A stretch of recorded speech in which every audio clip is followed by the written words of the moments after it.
event started at 10 this morning, and it's clearly not slowing down anytime soon. There are still almost 100 people in line waiting to get tattoos. I'm here with Kendall now. Kendall, how long have you been waiting in line for a tattoo? A coalition made up of law enforcement leaders throughout the state issued a statement early this afternoon stating that they are extremely disappointed and saddened by the outcome in the General Assembly, minimizing the risk and helping stop the spread of COVID-19. That's why Memorial Medical Center has turned this clinic on South 6th Street into a respiratory screening facility. I'm on the corner of 6th and Monroe Street in front of Congressman Darren LaHood's office, where people from across Central Illinois are rallying for a cause. This disturbing case of animal abuse and graphic pictures have been circulating all over social media. I just recently spoke with the Sangamon County Department of Public Health, and officials told me that a 4-year-old dog was left to starve for weeks in its own home after it was abandoned by its owners. Keeping the peace and fighting for justice, that's what these protesters say they are here for today. All you can see now are flags still lining the streets to honor Trooper Todd Hanneken. But just a few hours earlier, right here, crowds gathered to pay their final respects. Although this mass vaccination clinic is in Springfield, you don't have to live in Sangamon County to get the vaccine here. HSHS St. John's Hospital, right here in Springfield, is one of 10 regional hospital coordination centers in the state, sparking change through a call of action. Springfield city leaders say the violence must stop. Right now, hundreds of protesters are gathered at the Bank of Springfield Center to tell lawmakers they want to reopen Illinois. We've now hit the 3-day mark in the search for a missing man in the Sangamon River. Boards like the ones that you see behind me started going up on Capitol windows around 10:30 this morning. Around 8:30 this morning, rescue crews made their way back to the Illinois River to continue their search for the 2 missing teenage boys. At the bottom of that overpass, that's where police say they found Michael Collins dead and slumped over his steering wheel. Now, police say they believe Michael Collins is the man responsible for the shooting earlier at Bunomatic. Like fallen Illinois State Trooper Todd Hanneken, I graduated from Mount Zion High School and have lived here for most of my life. And although our paths never crossed, I feel like I got to know him a little bit today. Yesterday, first responders say they found the missing man's belongings on the shore of the Sangamon River, but there was no trace of the missing man. I've talked to many people today about who Frank and Cinda Edwards were as people, and the one thing I consistently heard was how much they love and impacted the place that they called home. This pile of toys behind me speaks for itself. We've got some Barbies here, some bikes, and even some Legos. In the wake of Michigan becoming the 10th state to legalize marijuana, new research finds the taxation and regulation of marijuana in Illinois could boost the state's economy. Snapchat is just one of the many social media outlets children use to communicate. But what they don't know is the pictures they send can have a lasting impact. On snowy days, shoveling may be the last thing you want to do. But if you have a fire hydrant like this sitting in your yard, clearing a path around it may help save a life. Monday evening, a mother and her 3 children went missing after hiking near Lake San Crist. There's a thief running amok at the Austin Animal Center, stealing food, clothing, even someone's purse. A commercial genetic genealogy company assisted police in linking Henslick to the murder. It's that time of year again. Spring is in the air. Well, kind of. You might want to think twice before you drink water out of the faucet. Wednesday in the halls of Mount Zion High School, teachers and administrators learned how to use tourniquets and pack wounds. They were even shot at. By blanks, of course. This grain bin has been rooted on the Oltmans family farm for decades, but last night it ended up here in this cornfield. It's big, it's easy to see. People are kind of drawn to it. The name of the bus is True Grit. We gotta be rough and tumble and true grit. If you're gonna rescue dogs, you gotta have true grit.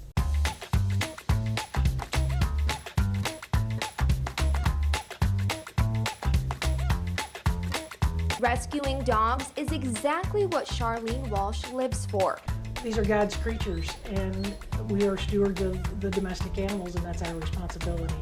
Some of us take it a little more heavier than others. And when she saw an opportunity to help further that mission, About a year ago, I saw this bus for sale on the marketplace. she took it. Took a leap and went up and bought it, and kind of wasn't sure how we were going to use it. As a board member for Wild Canine Rescue in Sangamon County, Walsh spoke to others within the organization to find out just how the bus could be put to use. Wild Canine Rescue stands for Women in Love with Dogs, and that's what we truly are. There was an outlet available to us in Central Illinois and beyond to help dogs that weren't being served. Shortly after, True Grit had its first mission. When we have situations like we had the other day, which would have been the hoarding situation, we had 12 dogs. This was filled with crates. This allowed many volunteers and the dogs to all be in one space. From natural disaster relief, a mobile adoption vehicle, and even a microchip clinic, the possibilities are now endless for Wild Canine Rescue. Whatever it is that we can do with this van, I mean, it's like having a building on wheels, so it's fantastic. Lending a helping paw to dogs in need, not just here in Central Illinois, but across the country. The dogs like to ride in a vehicle, and I put the windows in upside down. We got benches coming. The dogs will be able to ride with their ears flapping in the wind. In Sangamon County, Madison O'Brien, WAND News. Taylor Duncan was diagnosed with autism at the age of 4. I had speech issues, sensory issues, and anxiety issues growing up. But this story isn't about that diagnosis because, quite frankly, Duncan has never let that define him. When people say I'm not capable of doing things, that stuff is not possible, what I do is say, here, let me show you. This story is actually about Duncan combining who he is with what he loves: baseball. I've been a big fan. I'd always been watching TBS, Ted Turner's TBS, with my grandmother watching Atlanta Braves. As a teenager, Duncan started running the bases in his own life. First base.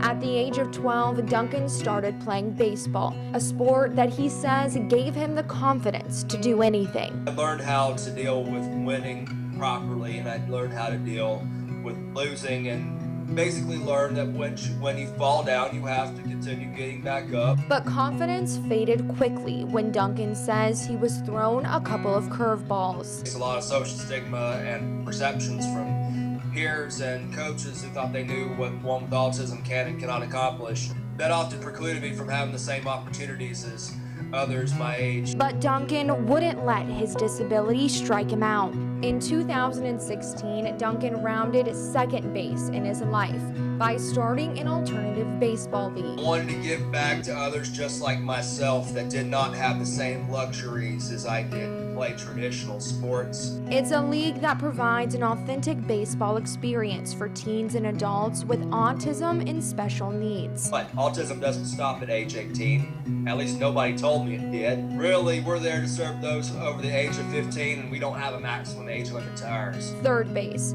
Over the past 4 years, the baseball league that started in Atlanta has expanded to 40 teams in 17 different states. We realized that there was a much bigger and broader need than what I ever realized in my own community. Now Duncan needs your help to bring him home. He wants to bring alternative baseball to Central Illinois. We're looking for the coach manager to help us get new programs off the ground and started. We can have one in Springfield, we can have one in Champaign. We just have to find the coach managers, have the community support with the volunteers, and then of course we need the players to serve. Helping those in our community power through perceptions, both on and off the baseball field. The beauty of America's pastime is the beauty of team sports. We all get an equal chance to contribute to a team setting, and it's an opportunity for us to have our own breakthroughs. In Springfield, Madison O'Brien, WAND News. It was a little boy's dying wish. He would often tell me, Mama, I would do this all over again if we could save one kid. A wish that is becoming a reality. Johnny Wade was diagnosed with cancer at the age of 7, and not even a year later, he lost his fight. And he was diagnosed with medulloblastoma, which is a brain cancer, and he passed away in our arms on Christmas Eve of 2015. But he didn't lose the battle. Before he passed, Johnny decided he wanted to make a difference. He really felt that this was his purpose, his God-given purpose. After hearing startling statistics surrounding pediatric cancer research, We found out about the 4% that's allocated to pediatric cancer research from the National Cancer Institute. Johnny wanted to see the disease get more funding. He began to tell me, Mama, 4%? It should be 50-50, 50 for kids, 50 for adults. That's what's right. A new bill authorizes special license plates and license plate decals to raise awareness and funds for pediatric cancer. It's just an honor that this was my very first bill that got passed because it means something to me. Sponsored by State Senator Steve McClure and Representative C.D. Davidsmeyer, the bill was signed into law by the governor this week. You pay this fee every year for the decal along with the universal specialty license plate, and a big portion of that goes towards the University of Illinois. They've got a pediatric cancer treatment and research center. Making a dream turn into law. Just if you see this video, thank you. Guys, I'm just a kid. Hoping to save just one life. In Springfield, Madison O'Brien, WAND News. Usually, your everyday driving, you're following the speed limit. You're stopping at stop signs, you're following all the rules of the road. Here, you're trying to push your limits. Trying to go as fast as you can, hit the corners. It's week 20 of the Illinois State Police Academy, and the cadets are kicking it into high gear. Currently, the cadets are in emergency vehicle operations course training. This is their second week. The first week composed of precision driving. This week is highway response, higher speed response driving. All 59 remaining cadets must pass a driving test that's much different than the one they took when they were 16.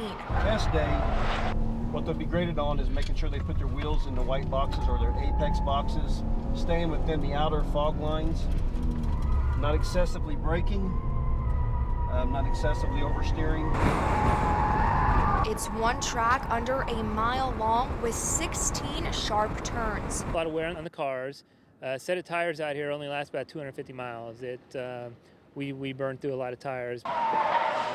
But it's all about pushing their vehicles and themselves to the limit. The hardest part's getting up to your top speed and hitting the brakes and taking that 90-degree turn. Hitting speeds over 80 miles per hour. Get a little motion sickness driving at those speeds. And 80 might not sound That's too 76 fast, right now. but going around these corners,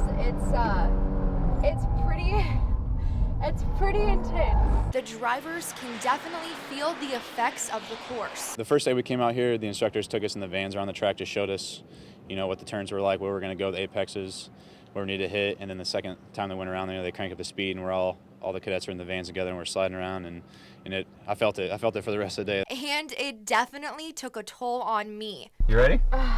Yeah. You sure? Yeah, I'm ready. If you couldn't tell by my death grip on the car handle. It's so much more intense when you're actually in the car. When you watch you guys driving around the track, it doesn't seem as bad. And then you get in and you're like, holy cow.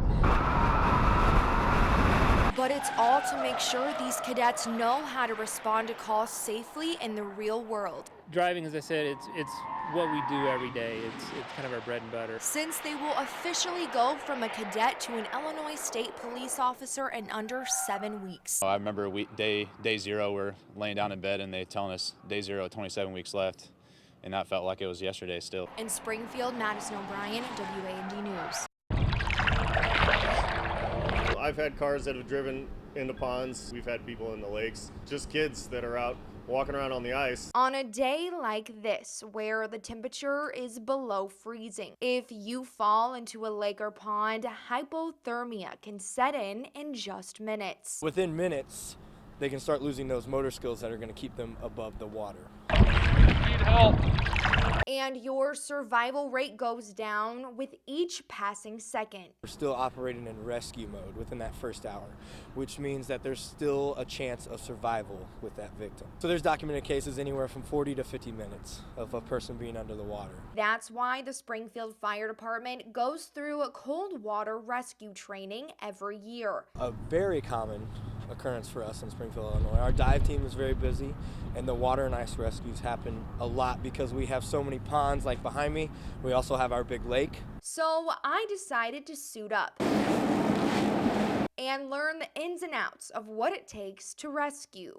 Every fire truck in the city is equipped with one of these suits. They were designed by the Coast Guard. They are buoyant so you won't sink, and they also offer thermal protection. So in that freezing water, you should be pretty warm. Good luck. It's hard to swim in them. This is a challenge for everyone. We have a noodle on the rope that goes around the victim. Okay, so we're learning how to get out to the victim, get that secured around them safely, remove any debris or anything that's going to hurt them. So if they're on the ice, if we have ice that winter, if they're on the ice, we need to remove the ice shelf from them. It's all about speed. You're worried about what kind of condition they're in, how long they've been there, and just doing it as quickly as possible just to get them out of those elements and warm back up. And adaptability. Run across different obstacles, different weather, different times of day, and you just have to be flexible and be able to think your way through a problem. Because when every minute counts, there's no time to freeze under pressure. My best advice is to not be on the ice in the first place. If you do fall through, the best thing to do is to not panic. I know it's hard because it's cold and you're scared, but to try and save your strength and your body heat as much as you can. Just grab onto the ice and just float and just start yelling for help, trying to call out and get someone's attention. In Springfield, Madison O'Brien, WAND News.